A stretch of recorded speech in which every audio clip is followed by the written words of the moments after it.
வேற ஒரு கிளான்ஸ் கூட டீல் பேசி, அந்த கிளான சேர்ந்த ஒரு பொண்ண காணோம். அவங்கள கண்டுபிடிச்சு தர சொல்லி கங்குவா கிட்ட கெஞ்சி கேட்குறாங்க.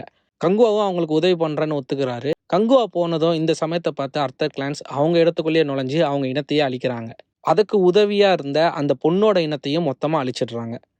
இந்த சதி திட்டத்துக்கு முக்கிய காரணமா கங்குவா இனத்த சேர்ந்த நட்டி தான் உதவியிருக்காரு. கங்குவா அவங்க இனமே அழிஞ்சத பார்த்துட்டு ஆத்திரமடைகிறாரு. யார் பண்ணது, எதுக்கு பண்ணாங்கன்னு புரியல. அதுக்கு காரணமா இருந்த ஒவ்வொருத்தரையும் தூக்கணும்னு முடிவு பண்றாரு. அதே சமயத்துல தன் இனத்தையே பலி கொடுத்து தனியா தவிக்கிற பொண்ணுக்கு எதுவும் ஆக விடமாட்டேன்னு சத்தியம் பண்றாரு.